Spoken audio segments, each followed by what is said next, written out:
I stood frozen by the kitchen doorway, coffee pot still warm in my hand. The morning sun sliced through the window, lighting up three faces I'd given everything to. Mark, my eldest, sat with his legs crossed, fingers drumming the oak table. Ellie leaned forward, notebook open, pen moving fast. Sam scrolled through his phone, half listening, but nodding along. "Mark gets the house," Ellie said, her voice light like she was planning a vacation. "I'll take Mom's jewelry collection. Sam can handle selling the lake cabin." Mark laughed, the sound hollow. "She won't need it much longer anyway." Their laughter filled the kitchen, sharp and careless. My vision blurred. The coffee pot slipped from my fingers, landing softly on the counter.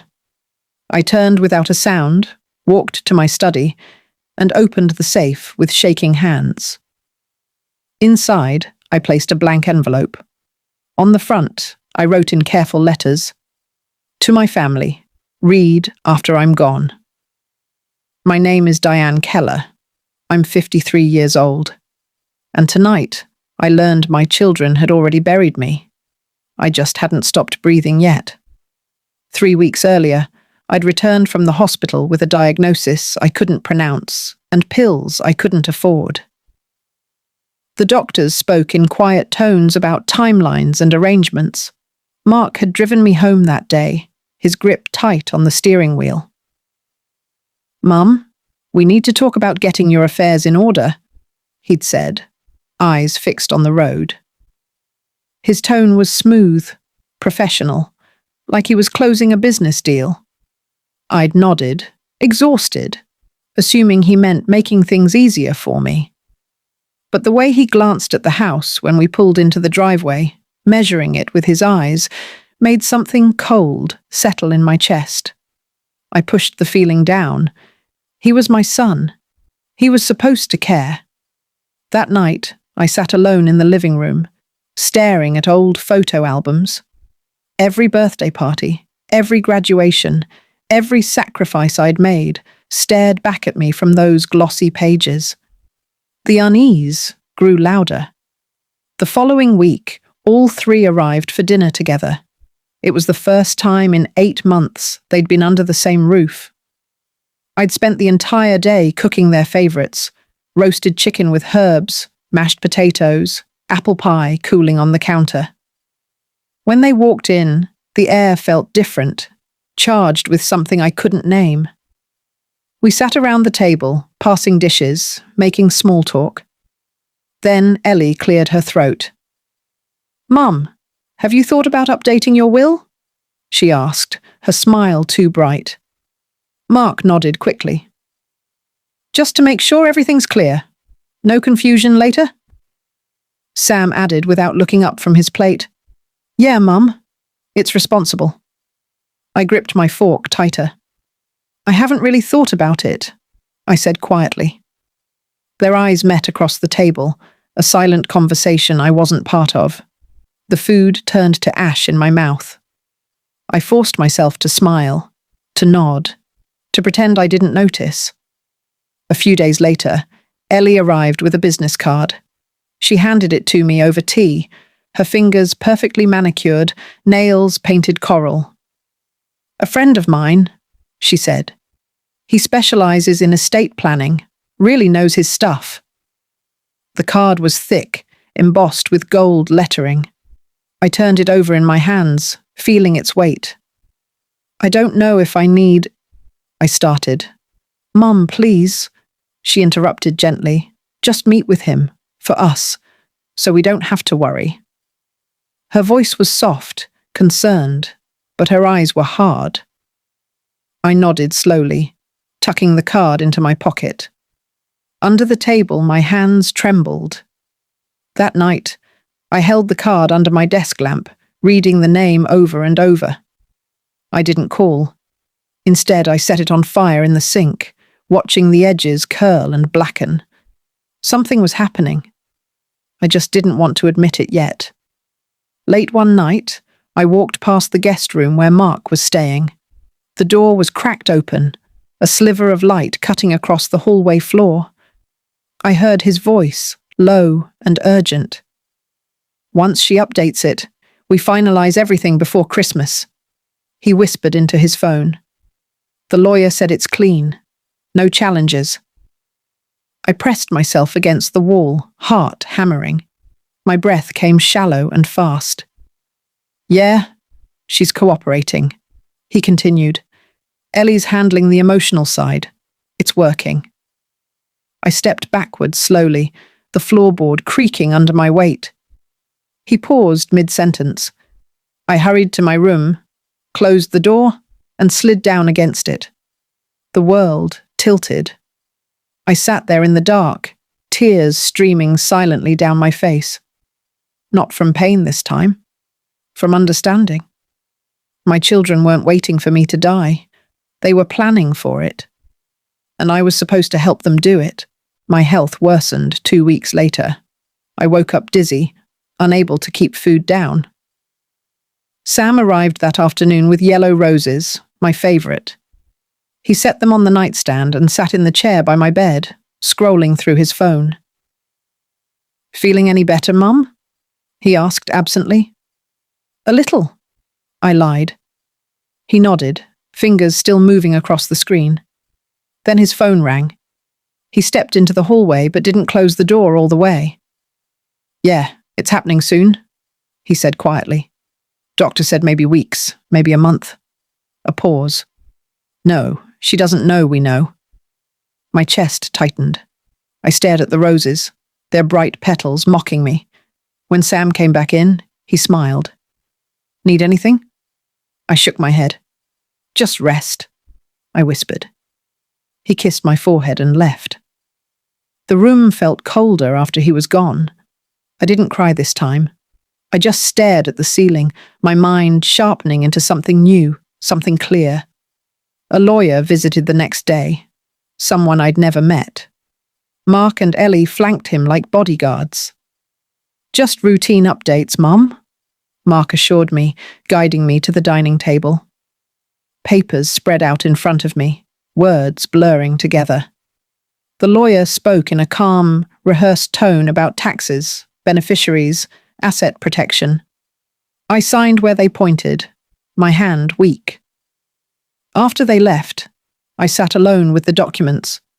I read them slowly, carefully, tracing each sentence with my finger. My breath caught when I found the clause buried on page 7. Joint authority over the estate, effective immediately, granted to Mark Keller, Ellie Keller, and Sam Keller. My signature sat at the bottom, fresh and damning. They'd done it. They'd taken control while I was still alive. I folded the papers neatly, placed them back in the envelope, and carried them to my bedroom. That night, I didn't sleep. I locked myself in my room the following morning. The sobs came hard and ragged, muffled by the pillow I pressed against my face. After everything I gave them, I whispered into the fabric. The walls were covered with photographs, framed memories of soccer games, graduations, birthdays. Every sacrifice, every late shift, every missed opportunity so they could have more stared back at me. I'd given them everything. My youth, my health, my dreams. And they'd turned it into a transaction. I looked at my reflection in the dresser mirror. Red eyes, hollow cheeks, grey hair pulled back in a loose knot. I looked like a ghost already. But something flickered behind my eyes. Not defeat. Something harder. I wiped my face, stood slowly, and walked to the window. Outside, the world continued as if nothing had changed. But inside, everything had. Morning light filled the bathroom as I stared at my reflection. My face was swollen from crying, eyes bloodshot, but my jaw was set. "If they want to plan for after I'm gone," I whispered, my voice steady now, "then I'll make sure my goodbye lasts forever." I picked up my phone and scrolled through old contacts. Harold Phelps. My college roommate's father, a retired attorney who'd helped me years ago after my husband's accident. I hadn't spoken to him in over a decade. My finger hovered over his name. Then I pressed call. He answered on the third ring. "Diane?" His voice was warm, surprised. "It's been years." "Harold," I said quietly, "I need your help, and I need you to keep it secret." There was a pause. Then, "Come to my office tomorrow, 10 sharp." I hung up, my hands no longer shaking. For the first time in weeks, I felt something other than fear. I felt purpose. Harold's office smelled like old books and coffee. He sat across from me, hands folded, listening without interruption as I told him everything. The overheard conversations, the forged authority, the division of my life while I still lived it. When I finished, he slid a blank sheet of paper across the desk. "Write it all down," he said. "Every detail, every betrayal, dates, names, conversations. Make it undeniable." That night, I sat at my kitchen table with a pen and that blank page. My hand trembled as I began. To my children, who taught me that love has a price, the words poured out, raw and unfiltered. Every wound, every moment of realization, every piece of my broken heart transformed into ink. I wrote until my hand cramped, until the sun rose, until the page was covered in my truth. When I finished, I folded it carefully and placed it in a new envelope. This one would stay hidden until the right moment. I started recording conversations after that. My phone became my weapon, small and silent. When Mark called to discuss next steps, I hit record. When Ellie visited to check on me and asked again about the safe, I captured every word. Sam's comments about timelines, about selling the cabin before winter, all of it went into a folder I labeled Memories. I hid the USB drive inside an old jewelry box beneath a false bottom my husband had installed years ago. They searched the house constantly now, pretending to clean or organize. But they never found it. Each recording was another nail, each conversation, another line of proof. I wasn't angry anymore. I was methodical. They'd taught me to plan for the future. Now I'd show them what that really meant. I visited the Riverside Women's Shelter on a Tuesday morning. The building sat on the edge of town, small and worn, but standing. I'd stayed there once, 20 years ago, after my husband died suddenly and the bills buried me. They'd given me a bed, meals, hope when I had none. Now, I walked through those same doors with a different purpose. The director, a woman named Paula, greeted me with a tired smile. "We're barely keeping the lights on," she admitted over weak coffee. "Funding's dried up. We'll probably close by spring." I looked around at the women sitting in the common room, mothers, daughters, survivors. They reminded me of myself at their age. "What if you had enough to stay open?" I asked. Paula laughed softly. "That's a nice dream." I nodded, sipping my coffee. Sometimes dreams are just plans we haven't finished yet. When I left, I knew exactly where my estate would go. Harold worked quickly. Within a week, he'd drafted a new will, airtight and unbreakable. Everything went to a charitable trust in my name. The house, the investments, the lake cabin, every asset my children had already divided among themselves. The Keller Women's Foundation. It would fund the shelter, expand its programs, provide housing for women rebuilding their lives. My children's names appeared nowhere in the document. Harold slid the papers across his desk. "Once you sign, there's no going back," he said. I picked up the pen. My signature was steady, decisive. "Good," I said. He made 2 copies. One went into his safe. The other I carried home and placed in my own safe, right beside the envelope. My children wanted my estate. Now they'd watch it slip through their fingers. and they'd know exactly why. I hosted another dinner the following week. The table was set perfectly, candles flickering, their favourite dishes steaming in the centre. Mark arrived first, then Ellie, finally Sam. We ate together, the conversation forced but polite.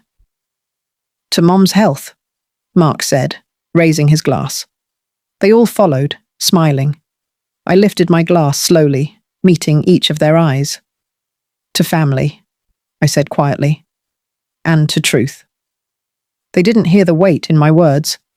They clinked glasses, laughing.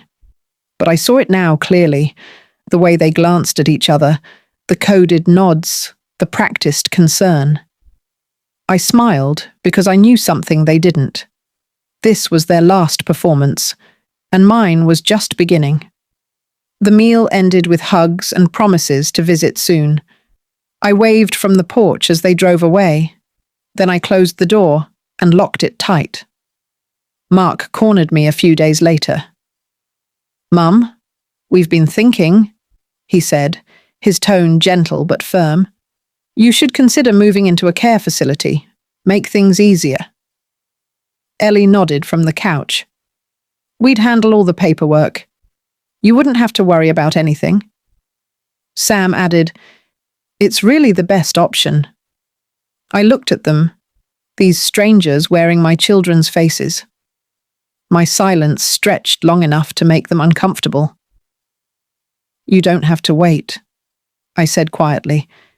"It's already taken care of." Their faces brightened. They thought I meant the will, the transfer, their inheritance secured. "That's great, Mom," Mark said, relief flooding his voice. I smiled faintly. "Yes, it is." They left satisfied, convinced they'd won. I watched them go, then walked to my study. I opened the safe and looked at the envelope, the USB drive, the sealed will. They thought I meant their future was secured. I meant mine was. I set up my phone on a tripod in the living room. The lens stared back at me, unblinking. I pressed record and sat down, the letter in my hands. My voice was calm when I began. "If you're watching this, I'm gone. And you're about to learn what it means to plan someone's death while they're still breathing." I read the letter aloud, every word, every betrayal. My tone never wavered. I wasn't angry. I was factual. "I raised children who learned to count my belongings instead of my blessings," I said, "so now you can have nothing except the truth." When I finished, I saved the file to the USB drive and placed it beside the letter in the safe. My goodbye was complete. Not bitter, not cruel, just honest. They wanted to remember me as weak, as a problem they solved. Instead, they'd remember me as the woman who taught them their final lesson. My health crashed 2 weeks later. The hospital room was sterile, beeping machines surrounding me like mechanical mourners. My children took turns visiting, mostly to ask questions. "Mum, where's the safe key?" Ellie whispered, thinking I was asleep. "Did she tell you the combination?" Mark asked a nurse. I kept my eyes closed, breathing steady, listening. The nurse, an older woman named Ruth, caught my eye when they left. She'd heard everything. "You're stronger than they know," she whispered. I smiled faintly. "They'll find out." Ruth became my ally, screening calls, delaying visitors when I needed rest. She knew what they were, and she helped me survive long enough to finish what I'd started. "How much longer?" I asked her one night. "As long as it takes," she said. That was enough. Harold visited my bedside on a grey afternoon. He carried a leather folder, documents inside that would seal everything. "Last chance to change your mind," he said. I shook my head. My hand was weak, but I signed each page clearly. "If anything happens," he said, "they'll find out soon enough." "That's the idea?" I whispered. He squeezed my hand gently. You're doing the right thing, Diane. I wasn't sure if it was right, but I knew it was fair. Justice doesn't always look like mercy. Sometimes it looks like boundaries, like consequences, like teaching people that actions echo. Harold left with the documents secured. I lay back against the pillows, exhausted but complete. Everything was in place. Now I just had to let go. And for the first time in months, that didn't scare me. It felt like freedom. 3 weeks later, I passed away peacefully in my sleep. Ruth was there, holding my hand. "You did good," she whispered. My children gathered at the house the next day, grief mixed with something sharper, anticipation. They moved through the rooms like surveyors, measuring, calculating. The safe sat in my study, exactly where I'd left it. Mark stared at it like it held all the answers. Ellie whispered to Sam near the window. They were dividing things again, just like in the kitchen months ago. But this time, I wasn't standing in the doorway watching. This time, I was waiting inside that safe. They ordered coffee, made phone calls, planned the funeral between discussions of property values. None of them cried. They were too busy preparing for what came next. They had no idea what was coming. Mark opened the safe on a Sunday morning. Ellie filmed it on her phone. "For memory?" she said. The combination clicked. The heavy door swung open. Inside, no cash, no jewelry, no deeds. Just an envelope and a small USB drive labeled "Play Me." Mark pulled them out slowly. "What is this?" he asked. Ellie laughed nervously. "Maybe she left us instructions?" Sam grabbed his laptop. They plugged in the drive. My face appeared on the screen, sitting in the living room they were standing in. "If you're watching this," my recorded voice began, "I'm finally free." Their laughter stopped. "You sat in my kitchen and divided me like property. You planned my funeral while I cooked your dinner. So now you can have nothing except the truth." The color drained from their faces as I continued, listing every betrayal, every recording, every date. They stood frozen, watching their mother dismantle their inheritance word by word. The recording played for 12 minutes. By the end, Ellie was crying. Sam sat on the floor, head in his hands. Mark stood rigid, jaw clenched.